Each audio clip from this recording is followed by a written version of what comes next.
हो गया।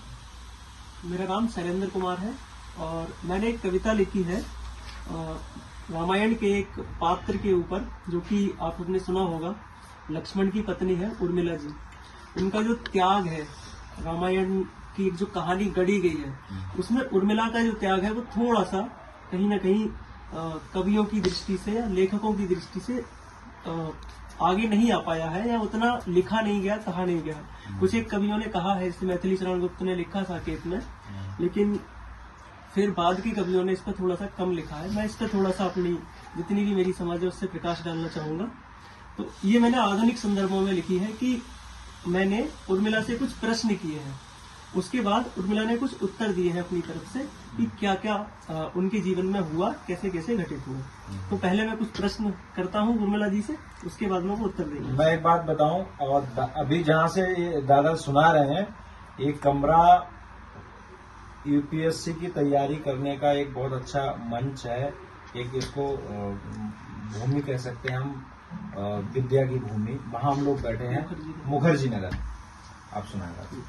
तो पहला प्रश्न है कि उर्मिल कैसा ये है संजोग, क्यों इतनी करुण कहानी है। उर्मिल कैसा ये है संजोग, क्यों इतनी करुण कहानी है। क्या तेरी नियत में बस बिरहा, नैनों में केवल पानी है। क्या तुमने अपनी बरमाला में लखन नहीं संताप भरा था। क्या लक्ष्मण से नहीं दुख से शादी करी थी। क्या तुमने अपनी वरमाला में लखन नहीं संताप भरा था, या परिणय के पद गायन में बिरहा का आलाप धरा था। उर्मिल तुम सच सच बतलाना, क्यों इतना दुख झेला तुमने, या फिर समय चक्र चौसर में दांव अश्क का खेला तुमने। तुम पर रतिपति कामदेव ने कितने बार किए होंगे ना, तुमको अबला सोच समझकर पुष्प प्रहार किए होंगे ना। क्या तुमको असहाय जानना रतिपति की नादानी है।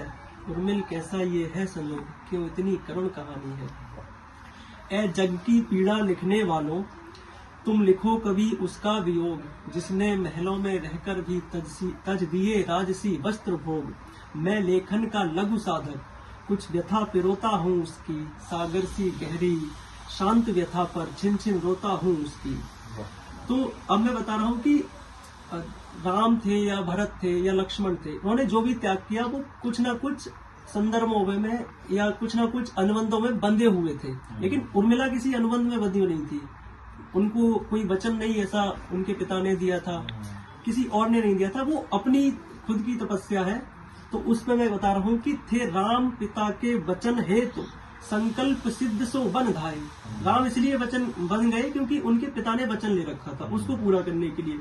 और भ्रात प्रेम से युक्त लखन भी जा वन को सबको भाई। लक्ष्मण इसलिए गए क्योंकि उनको राम से प्रेम था। थे राम पिता के वचन हेतु, संकल्प सिद्ध सो बन धाये। और भ्रात प्रेम से युक्त लखन भी जा मन को सबको भाए। पिय की सेवा तिय से धर्म जान। इसमें सीता के बारे में है कि पिय की सेवा तिय धर्म जान, सिय ने छोड़ी राजधानी है। सीता ने इसलिए छोड़ी क्योंकि वो अपने पिता क्या बोलते हैं पति धर्म के लिए। पिय की सेवा तिय धर्म जान, सिय ने छोड़ी राजधानी है। उर्मिल कैसा ये है संजोग, क्यों इतनी करुण कहानी है। ऊपर वाली पंक्ति में 3 मैत्री पद एक साथ लगाए गए हैं, पिय सिय और तिय। ये हिंदी साहित्य में कम है। थे भ्रात भरत आदर्श मगर, माँ के वर ने संताप दिया। कुल कलुष मेटने हेतु भरत ने राजपाट को त्याग दिया। पर तुमने हे लखन तिया, लखन की पत्नी, किस धर्म नीति को था माना। आंखों में आंसू पति वियोग, महलों में बलकल का बाना। किस धर्म निभाने को तुमने एकाकी रह जीना सीखा। किस वचन हेतु तुमने उर्मिल छुपकर आंसू पीना सीखा। मैं समझ नहीं पाया तुमको, मेरा मन कुछ अज्ञानी है।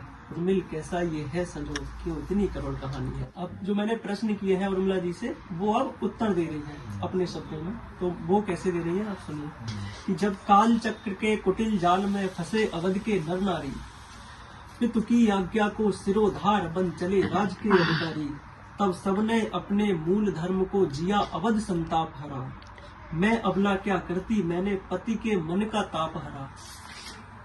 माओं की सेवा मूल धर्म, ये पंक्ति देखना, माओं की सेवा मूल धर्म, पति के चरणों का तिल होना, रो लेना बिन आंसू निकले, आसान नहीं उर्मिल होना। बहुत आगे यौवन का पहरा है और 14 साल बितानी है, मेरा जीवन है एक वियोग, बस इतनी करुण कहानी है।